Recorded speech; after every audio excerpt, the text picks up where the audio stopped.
Bismillahirrahmanirrahim. Alhamdulillahilladzi hadana lihadza wa ma kunna linahtadiya laula an hadanallah.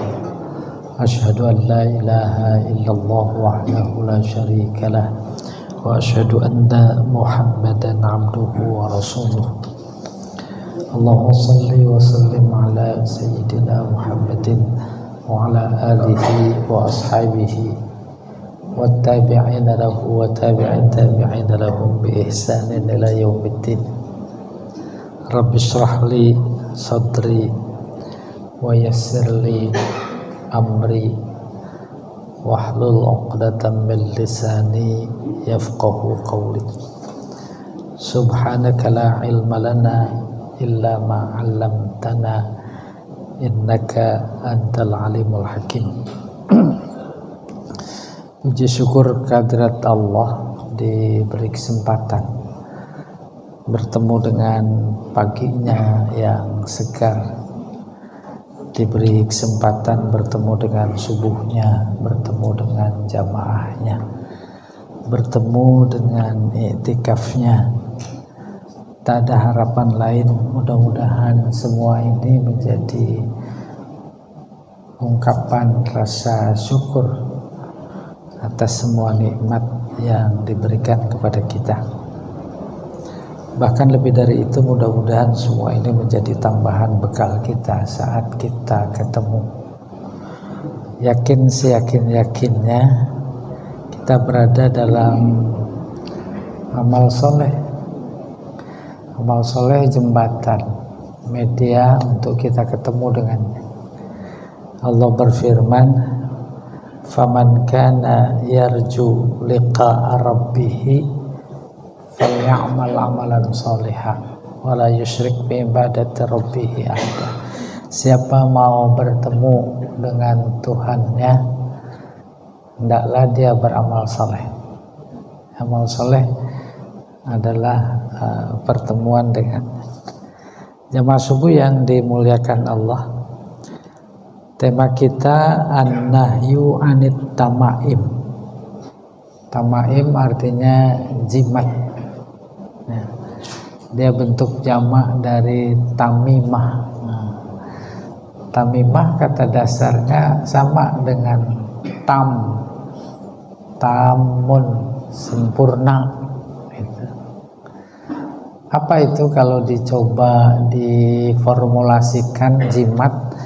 Jimat adalah benda, apa batu, apa besi, apa tembaga, apa kertas, apa bebacaan, apa saja yang diyakini memiliki kekuatan. Kekuatannya dua, bisa menarik manfaat. Yang kedua, bisa menolak kejahatan, madharat. Ketika ada pada posisi itu disebut jimat, yang bahasa fikihnya tamimah. Artinya benda-benda yang disebutkan tadi, yang menurut budaya kita disebut jimat, dia mampu menyempurnakan. Kalau positif, menyempurnakan manfaat. Kalau negatif, menyempurnakan juga, ya, menyempurnakan madharat. Insya Allah dipaham. Bukan cuma paham, barangkali ada yang punya jimat nggak? Hah? Tuh, yang pakai batu cincin itu. Ya, baik, kita mulai ini. Naha Rasulullah sallallahu alaihi wasallam anit tamaim. Rasulullah melarang, ya, melarang jimat, melarang meyakini, melarang apalagi menggunakan. Fa'an Uqbah ibni Amir dari seseorang bernama Uqbah putra Amir, anna Rasulullah sallallahu alaihi wasallam qala, man allaqa tamimah fala atammallahu lah. Siapa yang menggantungkan tamimah, bisa di leher, bisa di pergelangan tangan, bisa di mana saja di bagian badan kita, bisa juga di rumah-rumah kita. Itu maksudnya man allaqa tamimah. Di rumah dalam bentuk figura gitu, kurang lebih ada pembacaannya supaya jin nggak masuk, umpamanya begitu. Man allaqa tamimah fala atammallahu lah, maka Allah tidak akan memberikan kesempurnaan. Kesempurnaan apa? Kesempurnaan keyakinannya, nggak akan menyempurnakan. Iya. Wa man allaqa wada'ah fala auda'allahu lahu. Sebutan lain buat tamimah yaitu wada'ah. Wada'ah sama dengan bab lain dalam fikih, ada wadi'ah. Bapak Ibu pulang kampung terus menitipkan sesuatu kepada tetangga karena satu dan lain hal. Titipan namanya wadi'ah. Hubungannya dengan benda yang diyakini bisa menolak madarat, mendatangkan manfaat. Ada kesan dia menitipkan rasa aman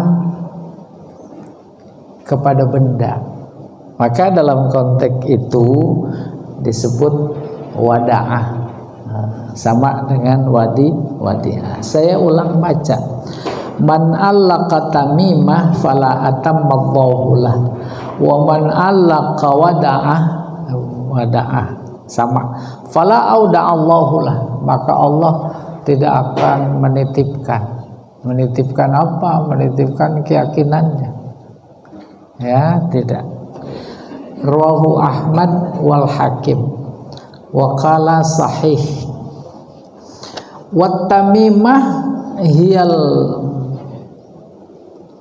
khirzah allati kana al-arab yu'alliqunaha ala auladihim.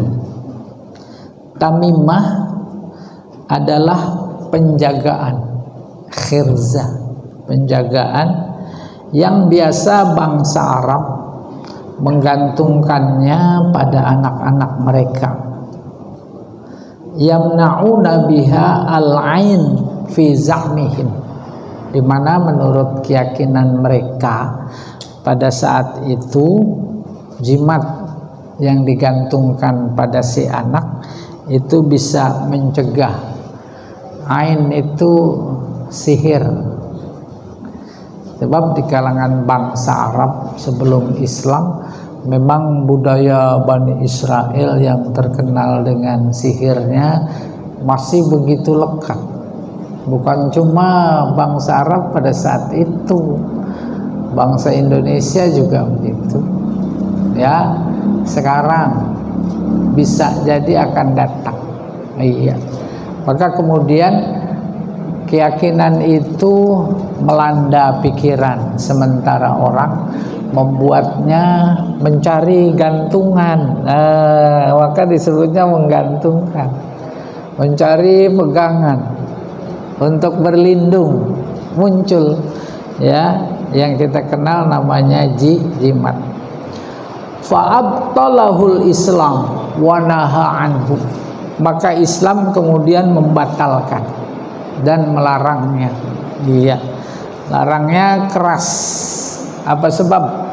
Sebab ya jelas sekali menjadi musyrik, menggantungkan rasa aman kepada selain Allah. Boleh jadi pikiran kita sekarang terbayang lewat budaya yang dialami, diturunin oleh para orang tua. Tapi ada bagian dalam kehidupan kita sebenarnya syirik dikategorikan sama dengan syirik bangsa Arab sebelum masuk Islam yang kita tidak merasa. Jamaah subuh yang dimuliakan Allah, Lebaran pulang kampung, berani pulang kampung karena punya uang. Kalau lapar, uang bisa ditukar dengan nasi. Kalau haus, uang ditukar dengan air, dibeli. Kalau kemalaman macet, bisa mampir di hotel. Muncul rasa aman karena uang. Uang notabene adalah benda. Disadari atau tidak, seperti yang tadi dikatakan, maka pada saat itu kita menggantungkan rasa aman kepada uang. Uang adalah benda, sama persis dengan iman Arab jahiliyah. Dia menggantungkan rasa aman kepada berhala. Berhala adalah benda. Iya atau tidak? Siapa di antara kita dalam hidup ini yang tak menggantungkan rasa amannya kepada uang? Angkat tangan. Kalau enggak, angkat kaki. Pasti semua. Kalau harga-harga naik, aman, uang banyak. Ya atau tidak? Itu menggantungkan rasa aman kepada uang. Hampir tidak bisa dibantah. Lalu bagaimana? Bukan berarti Islam dalam konteks hidup ini anti uang, bukan. Tetapi salah saja meletakkan pikiran pada posisi uang. Itu yang dimaksud membuat iman kita menjadi sama dengan musyrikin Mekah, menggantungkan rasa aman kepada benda. Maka Islam datang memberikan ajaran hakikat yang memberikan rasa aman bukan uang. Uang hanya sarana, kayak begitu. Hakikat yang memberikan rasa aman adalah Allah. Apa artinya uang yang diilustrasikan bisa ditukar dengan nasi kalau lapar, bisa ditukar dengan air kalau haus. Uang banyak, lapar tapi tak ada nasi, apa bisa dimakan itu uang? Bisa? Enggak bisa memberikan rasa aman. Uang banyak, haus tapi tak ada air, apa uang bisa diminum? Berapa banyak orang yang tak punya uang tetap dia kenyang, tetap dia tak haus? Ya atau tidak? Cuma sedikit, ya. Apa bukan jadi musyrik gitu kurang lebih? Bahkan secara jujur seolah kita memang mendewakan uang. Kalau sudah pada posisi itu, uang jimat apa bukan? Itu mau cari kerja pakai uang, jimat uang itu. Mau cari istri pakai uang apa enggak? Ada yang mau enggak pakai uang? Oh, jimat itu.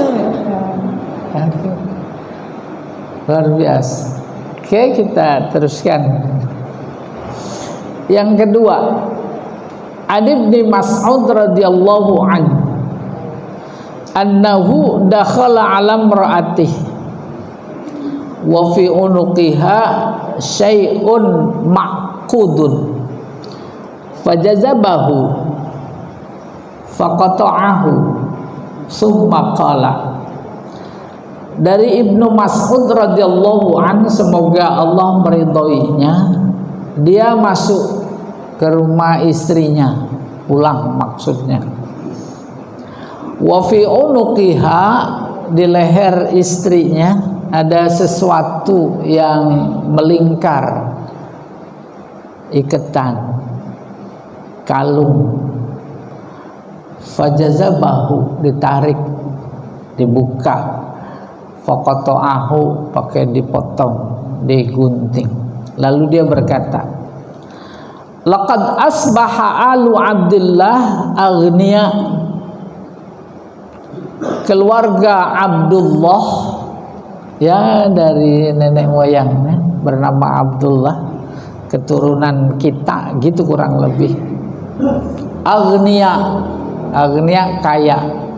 Kaya bukan dalam artian materi, kaya dalam artian pikiran, keyakinan, tak butuh kepada keyakinan-keyakinan kepada selain Allah. Aghnia ayyusyriku billah, tidak butuh untuk musyrik kepada Allah Subhanahu wa taala, malam yunazil bihi sultanan, selama sesuatu benda yang tadi bergantung di lehernya itu tak memberikan kekuatan apa-apa. Artinya memberi informasi di balik itu ada keyakinan sesuatu yang digantung, yang dipakai memberi kekuatan. Keluarga kita enggak kayak begitu, gitu kata Ibnu Mas'ud. Summa qala, lalu dia berkata, sami'tu Rasulullah sallallahu alaihi wasallam yaqul, aku dengar Rasulullah bersabda, innar ruqa wat tamaima wattiwalah syirkun. Ini intinya kenapa dilarang. Nabi bersabda, sesungguhnya ruqa, ruqa jamak dari ruqyah, bacaan khusus di luar ayat ya, ditulis, digantungkan, disimpan di dompet dan lain-lain. Wat tamaim, jimat, satu makna, bentuknya berbeda satu sama lain. Wat tiwalah, tiwalah substansinya sama tetapi dia dikhususkan untuk menarik. Kalau dipakai oleh perempuan menarik laki-laki, dipakai oleh laki-laki menarik perempuan. Apa namanya itu? Apa Bu, Pak? Oh, pelet tuh. Tiwalah namanya. Ya, pelet. Bentuknya lain.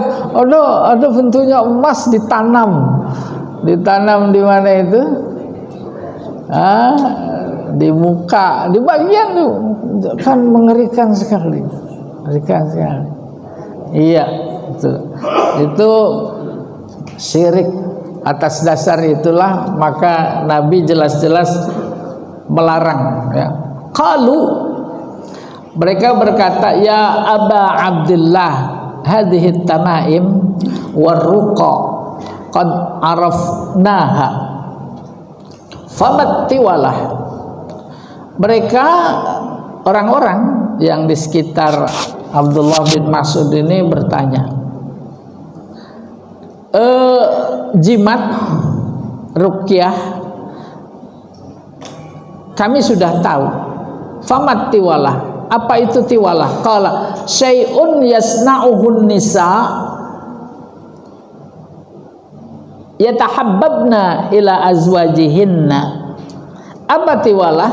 Tiwalah adalah sesuatu yang dibuat oleh para ibu, perempuan maksudnya, agar dicintai oleh suaminya, oleh orang lain.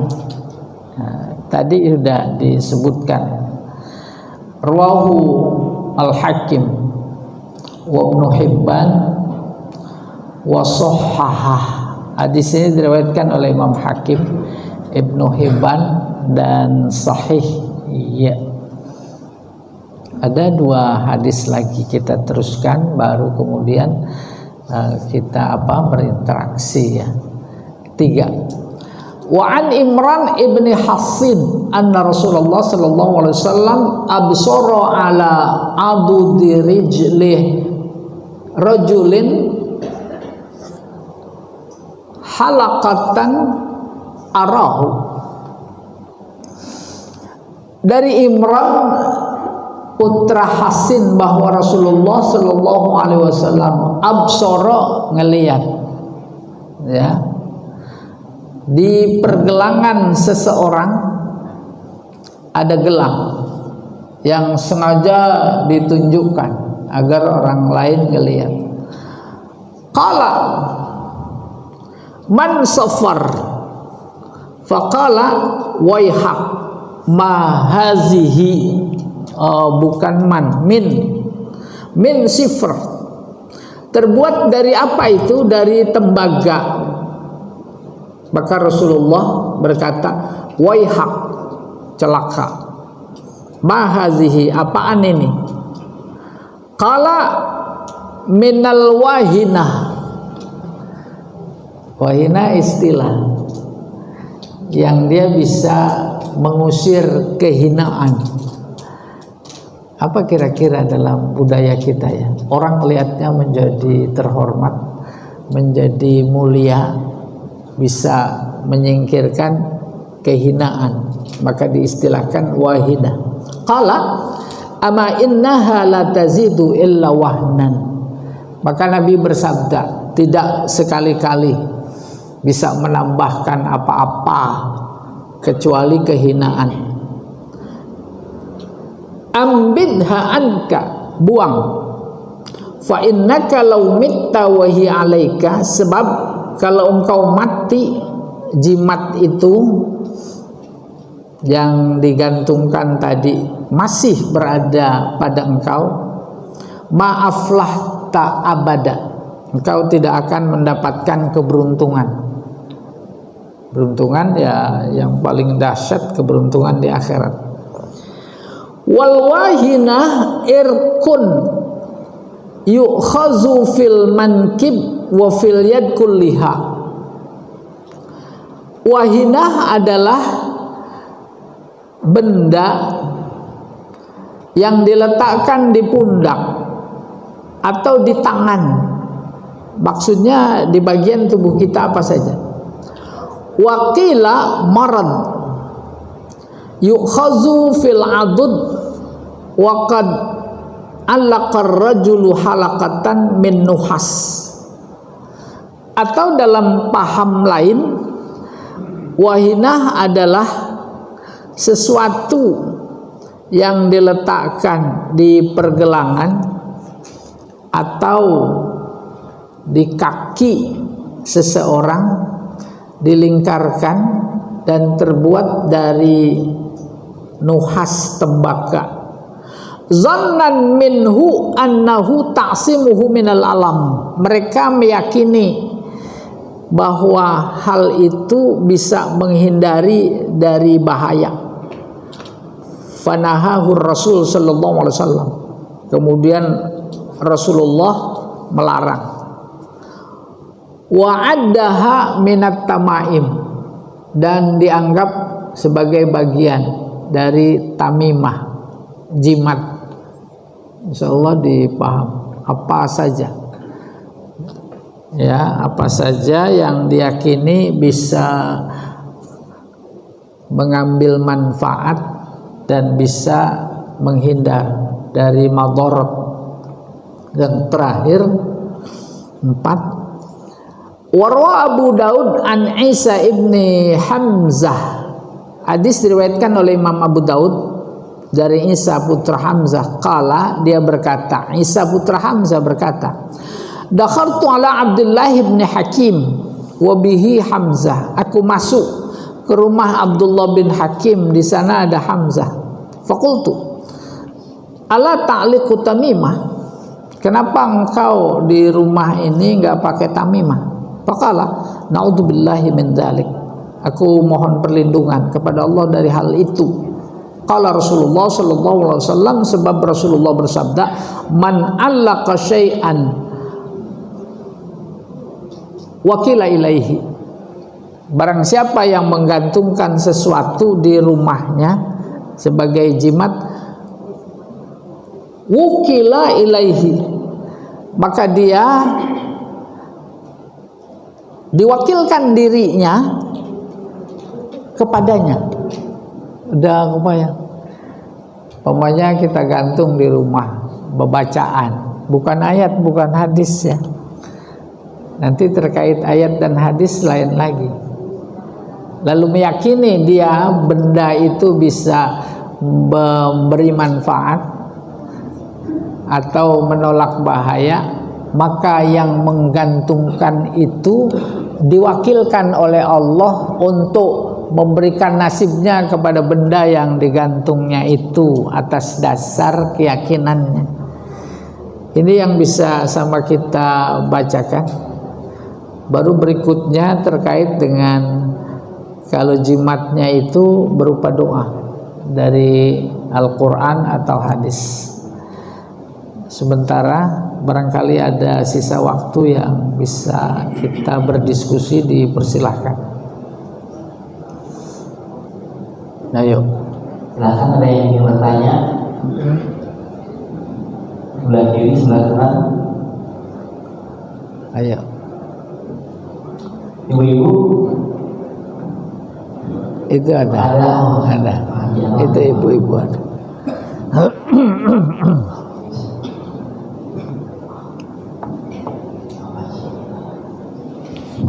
Oh. Assalamualaikum warahmatullahi wabarakatuh. Waalaikumsalam warahmatullahi wabarakatuh. Ya, nampaknya kelihatannya enteng-enteng aja begitu ya. Jimat pada hal ini sebenarnya sangat-sangat berdampak serius. Karena ini tentu jimat ini maksudnya perempuan musik gitu ya, yang bisa menolak ibadah kita.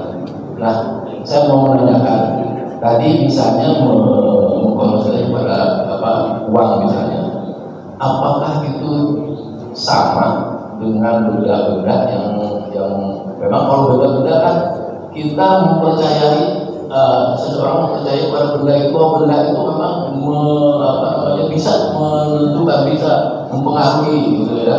Tapi kan kalau uang yang mengendalikan kita, jadi kita ada uang misalnya, kita kan tidak mempercayai bahwa uang itu akan berdampak kepada kita, tapi kan kita yang mengendalikan. Jadi itu yang saya pertanyakan, apakah memang kita misalnya ada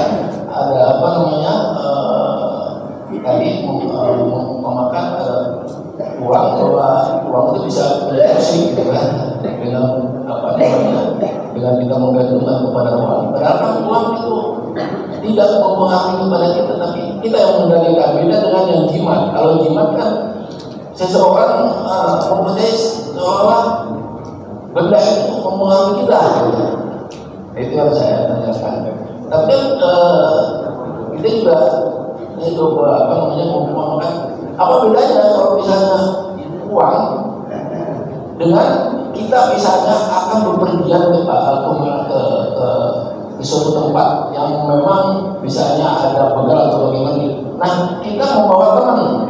Apakah kita mempercayakan teman itu bisa kepada musik juga? Padahal kan kita itu bukan berarti teman yang mempengaruhi kita, tapi kita merasa aman gitu.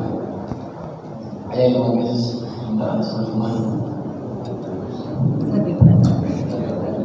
Pertanyaannya, hubungannya kita dalam hidup dan uang.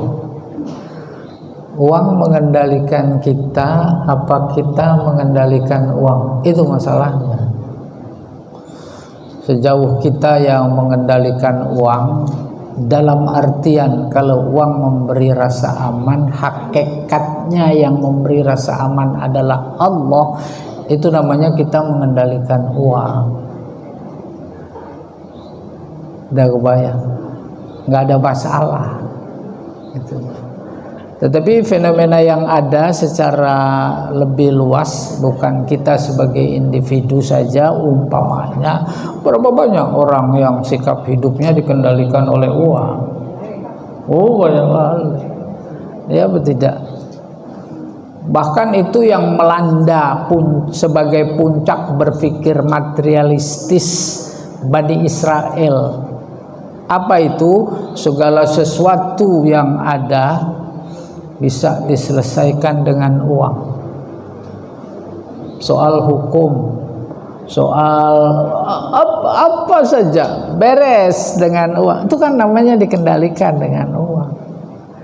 Bahkan luar biasa, Al-Quran mengungkap berpikir materialistik yang dilanda atau melanda Yahudi pada saat itu bukan cuma di dunia, tapi pikiran materialistik mereka tembus ke akhirat. Gampang nanti di akhirat. Yang penting ada uang, bisa diselesaikan. Sehingga Al-Quran bahasanya mengisyaratkan mereka bisa menembus. Mereka punya paman, mereka punya saudara. Itu berpikir materialistik. Nah, kembali ke pokok persoalan, ketika sikap kita terhadap uang seperti itu, uang mengendalikan kita, itu sama dengan jimat. Ya, dikendalikan kita dengan uang. Sama dengan ketika kita dikendalikan oleh keyakinan terhadap benda-benda tadi. Yang mendorong kita jalan-jalan, ada uang apa enggak ada uang? Yang bawaannya pengen ke mall terus karena ada uang apa karena nggak punya uang? Males ke masjid lah, enakan ke mall. Umpama bentuk makna pengendalian. Yang bawaannya pengen beli tanah aja, uang apa nggak? Ini kayaknya nggak punya uang semua pada di masjid. Kalau Wallahu a'lam bishawab. Jadi demikian pahamnya.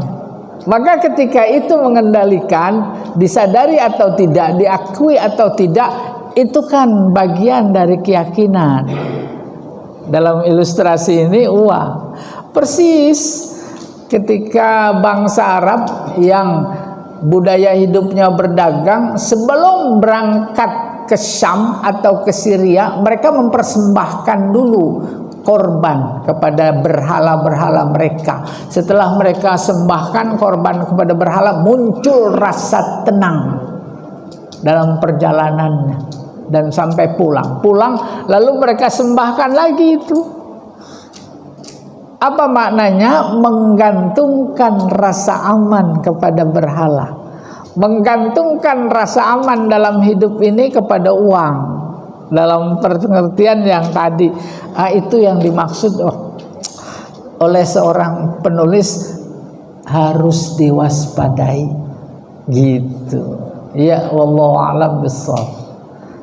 Ada lagi yang lain, silakan Ibu. Ada lagi? Tolong Pak Ibu.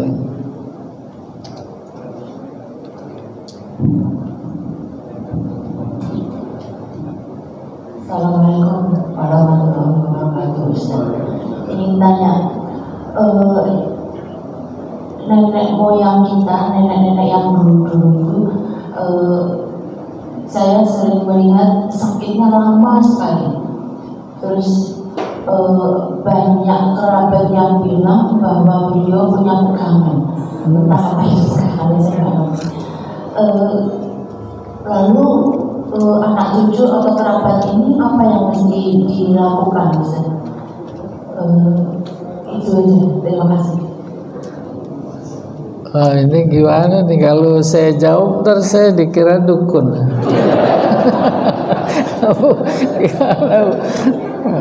Ya, dukun. Ada kesan pikiran di tengah masyarakat. Pegangan dimaksud ilmu dalam tanda petik yang dia amalkan. Ilmu dimaksud ada keterkaitan dengan makhluk gaib. dan ketika sakarat memang makhluk-makhluk gaib yang menjadi teman kentalnya itu memberikan kesulitan dimaksud menjadi bagian dari sunnatullah, karena itu yang sangat dicintai dalam hidupnya. Maka pada terakhirnya yang paling dicintai adalah yang paling terakhir dia lupakan. Terus teringat begitu. Bagaimana mensikapinya kita sebagai mukmin yang insya Allah penuh keimanan, kita pasrah kepada Allah sesuai dengan bimbingan Nabi ketika menghadapi orang yang sedang sakarat. Kita bacakan ayat-ayat suci Al-Quran. Bahkan dalam konteks itu secara khusus Nabi bersabda, Iqra'u surat Yasin ala mautakum. Bacakan surat Yasin. Itu sikap kita, baca saja. Maka hubungan kita dengan Allah dalam konteks problematika tadi, kita usaha yang kita lakukan sesuai dengan hadis Nabi. Wilayahnya yang lain wilayah Allah. Paham? Wilayah kita membacakan sesuai hadis Nabi. Wilayah makbul, diterima, bagaimana Allah mensikapinya usaha kita itu adalah wilayah Allah. Maka dibalik itu semua kita yakin karena dihadiskan oleh Nabi. Bacakan surat Yasin ala mautakum, pada orang yang mauta, orang mati, tapi kajian bahasa orang yang akan mati. Sama dengan kata lakinu mautakum, talkinkan. Mauta jamak dari mayit. Mayit artinya yang sudah mati. Ketika dipahami sesuai dengan redaksi hadis yang sudah mati, dibacain Yasin, nggak apa-apa, redaksinya kayak begitu. Yang kedua, yang dimaksud orang mati adalah orang yang akan mati, ada sakarat. Talkinkan. Udah fenomena di tengah masyarakat kita lihat. Ada yang ditalkinkan yang sudah mati. Udah dikubur dibacain talkin. Ya fulan, kalau datang malaikat bertanya kepadamu, siapa Tuhanmu? Jawablah. Siapa nabimu? Jawablah. Tuh hadisnya nggak salah. Pahamnya kayak begitu secara redaksional.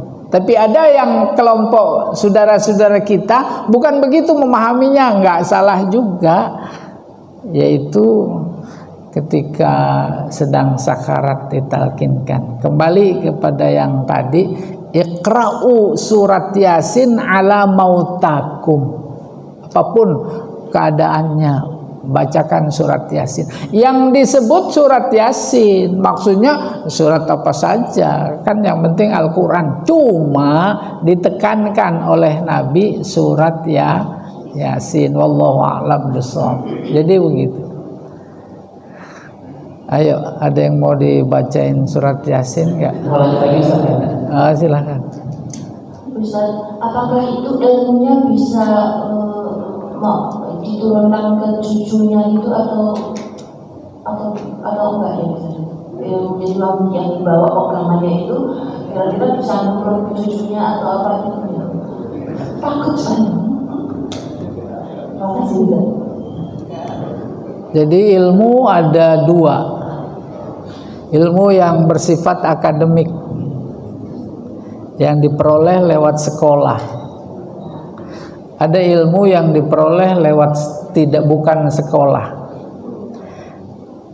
Ilmu yang diperoleh lewat sekolah atau yang bukan sekolah dalam konteks kasus yang ditanyakan tadi, itu bukan cuma diyakini, menjadi bagian dari darah dagingnya. Itu problemanya. Kenapa menjadi bagian dari darah dagingnya plus keyakinannya? Sebab dia meyakini. Dan Allah dalam hadis kursinya berbunyi, berfirman, ana inda dzanni 'abdi bi. Aku adalah menurut prasangka, maksudnya keyakinan si hamba. Si hamba yakin terhadap ilmu dalam tanda petik tadi sehingga menjadi bagian dari darah daging, Allah kasih. Udah jadi bagian dari darah dagingnya. Yakin seyakin-yakinnya. Itu persoalannya. Oleh karena itu kalau ada fenomena seperti ini, mudah-mudahan kita menjadi dapat pelajaran. Dan di tengah masyarakat kita yang notabene banyak berpegang teguh, masih banyak berpegang teguh kepada warisan budaya nenek moyang yang dibahasakan dengan kearifan lokal, kita menjadi harus lebih waspada. Bagaimana waspadanya? Nabi sudah berpesan, taraktu fikum amrain lan tadillu ma in tamassaktum bihima. Kalian tidak akan sesat gitu selama kalian berpegang teguh kepada Al-Quran dan sunnahku. Sejauh mana kita menyesuaikan diri dengan Al-Quran dan sunnah, itu dia kunci ketidaksesatan, bukan cuma di dunia tetapi juga di akhirat. Wallahu a'lam bishawab. Ayo lagi, bapak-bapak, ibu-ibu. Kalau saya boleh nanya, Ustaz? Boleh. Mudah-mudahan bermanfaat. Jadi dulu pernah ada kawan di perbatasan Depok dan Bogor ya. Beliau itu sakit-sakitan. Kemudian kita kawan-kawannya berniat untuk berkunjung ke beliau silaturahim dan membacakan ayat-ayat Al-Quran seperti ruqyah gitu ya Ustaz. Kemudian ketika kita bacakan, memang beliau agak bahasa sekarangnya kesurupan gitu kan ya. Nah kemudian seperti ada jinnya di dalamnya. Kemudian jin itu menunjukkan ada yang ditanam gitu di belakang rumah kan gitu. Nah itu sebenarnya sikap kita bagaimana ya? Apa kita percaya dengan yang dinyatakan itu karena beliau tidak sadar, atau bagaimana sikap kita gitu? Itu aja sih. Terima kasih. Itu ada kaitannya nggak dengan gimana yang ditanam itu apa gitu kan kita nggak tahu gitu.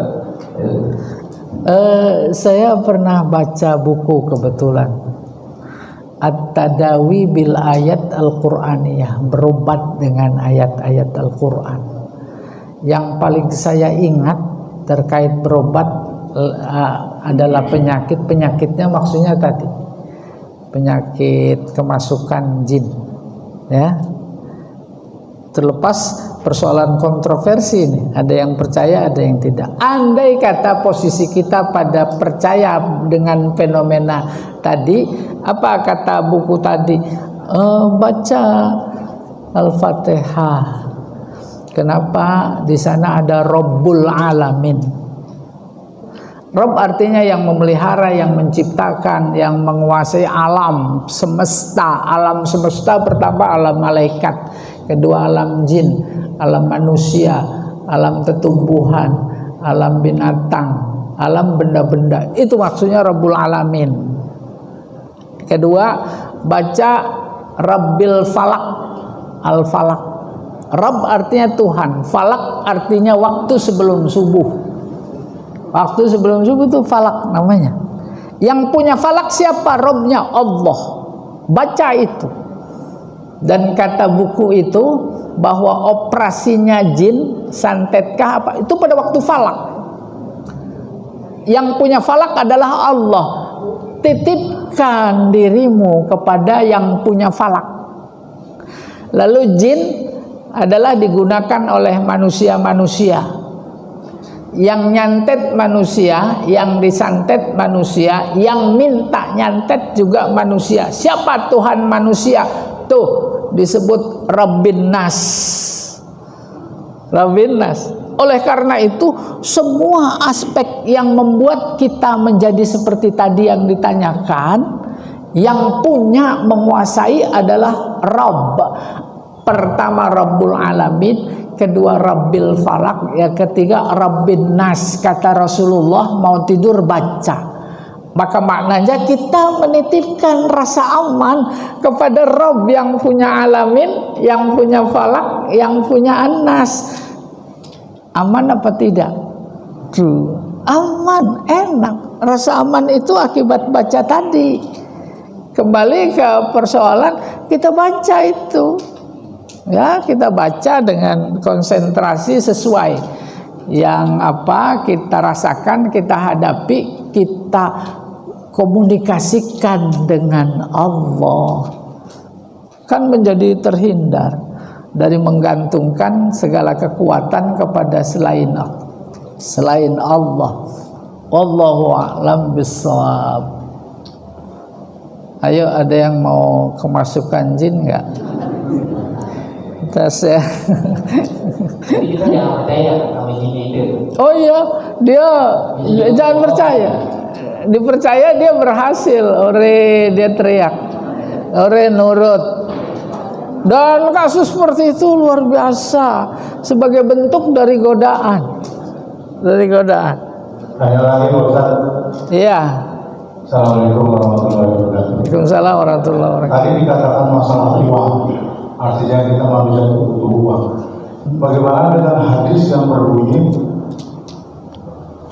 orang miskin itu jauh dari Tuhan? Sebetulnya apa sih yang dimaksud dengan hadis ini, kalau informasi itu betul?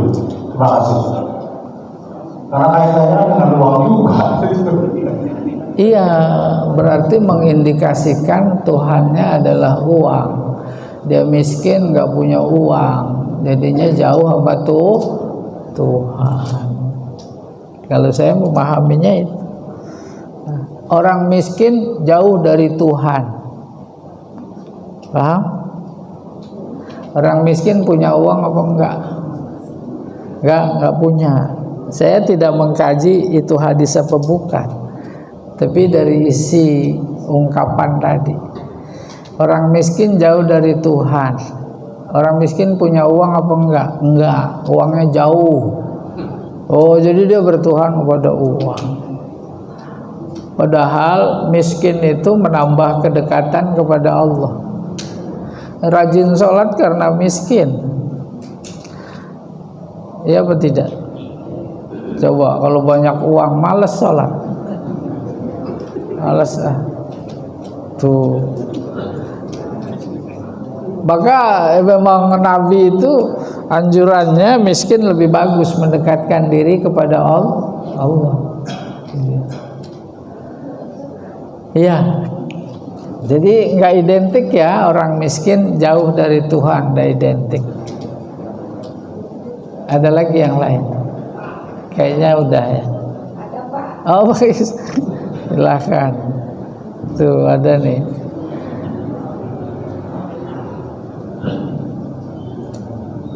Assalamualaikum warahmatullahi wabarakatuh. Ustaz, saya mau bertanya, bagaimana bila kita mempelajari ilmu bela diri, contohnya ilmu penyakit dalam. Dengan ilmu penyakit dalam kita merasa aman bila perhitungan itu saja. Iya, belajar apa saja sebagai mukmin harus dikaitkan semuanya dari Allah. Ya tidak. Belajar ekstrimnya, kalau kata Muhammad Abduh ketika menjelaskan sihir di zaman Nabi Musa, belajar sihir aja boleh. Boleh. Yang nggak boleh mempraktekkan. Belajar ilmu korupsi boleh apa enggak? Boleh. Yang nggak boleh praktek. Ilmu mencuri boleh.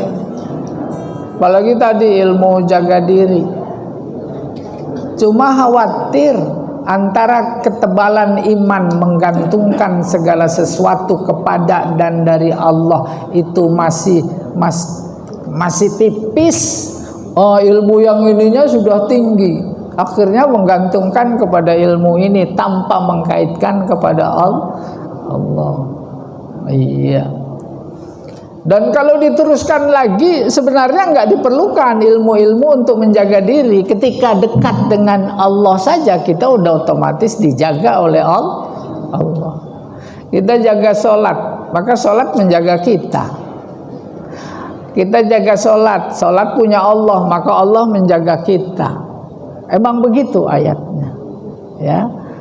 Cuma ya tadi ada ketidakseimbangan antara ilmu kedekatan kepada Allah dengan ilmu-ilmu lain, akhirnya tertutup rasa kedekatan kepada Allah. Yang dianggap membantunya, menolongnya, menyelamatkannya adalah ilmu ini. Dia melupakan Allah. Ya Allah a'lam bishawab. Nampaknya sudah siang. Sementara kita sudahi, mudah-mudahan ada manfaatnya. Kurang karena keterbatasan saya. Kita sudahi dengan doa kafarat majlis. Subhanakallahumma wa bihamdika asyhadu an la ilaha illa anta astaghfiruka wa atubu ilaik. Assalamualaikum warahmatullahi wabarakatuh.